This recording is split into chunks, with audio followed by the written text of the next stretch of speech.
Let's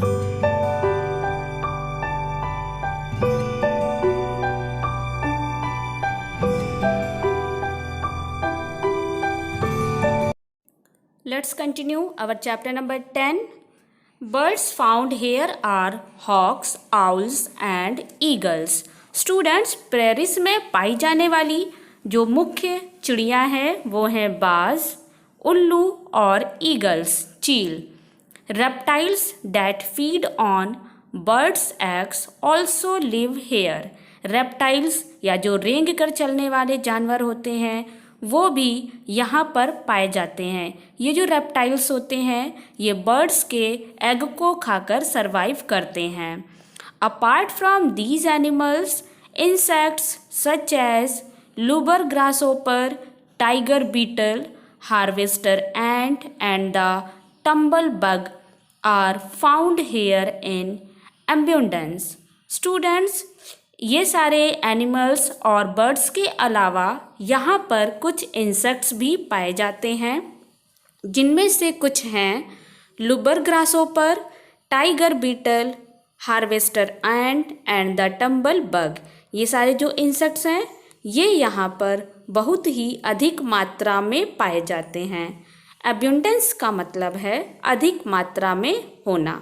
Okay, now let's know about the life of the farmers and their occupation in the region of prairies. So, farms in the prairies stretch over thousands of acres.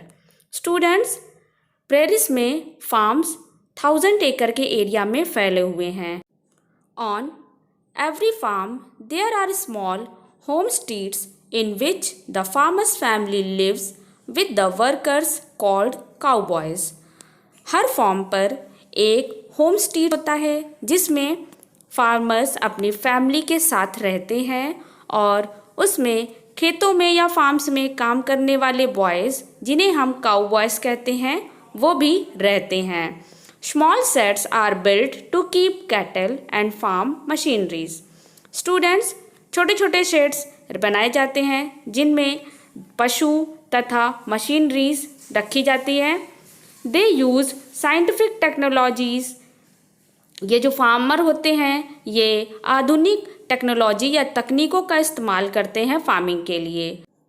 Ploughing, sowing, harvesting, threshing and winnowing are done with the help of machines. Students, चाहे वो खेतों की जुताई करना हो, खेतों में बीज बोना हो, फसल काटना हो या फिर विनोविंग फसलों को फटकना हो, ये सारा काम वहाँ पर मैनुअली ना हो करके डिफरेंट टाइप्स की टेक्नोलॉजीज़ मशीनों का यूज़ करके किया जाता है. The storing of food grains in our silos is done through machines. Students, side में आप देख रहे हैं सियोल्स. ये बड़े बड़े टिन के कंटेनर्स होते हैं जिनमें ग्रेन्स को, फूड ग्रेन्स को स्टोर किया जाता है. सो ये स्टोर करने का काम भी बड़ी बड़ी मशीनों के द्वारा होता है. Huge harvesters are used to complete the work of hundreds of workers in a few hours. Students, फसल की कटाई करने के समय कई सारे सैकड़ों वर्कर्स का काम बड़ी बड़ी हार्वेस्टर्स मशीनों के द्वारा किया जाता है. Animal rearing is another important occupation in the open hilly land towards the west. West के साइड पर लोग खेती करने के अलावा पशुपालन का भी रोजगार करते हैं या पशुपालन को भी अपने व्यवसाय के रूप में अपनाते हैं. Here the soil is not very fertile. यहाँ की जो सॉइल होती है वो बहुत ज़्यादा फर्टाइल या उपजाऊ नहीं होती है. Cattle rearing is done in ranches that are well equipped with modern machinery. Students, cattle rearing या पशुपालन का जो काम होता है वो बड़े बड़े रैंचेस में होता है जो कि सारी आधुनिक मशीनों से सुसज्जित होता है. Okay, ranches are the large open areas. Ranches बहुत बड़े बड़े ओपन एरियाज होते हैं.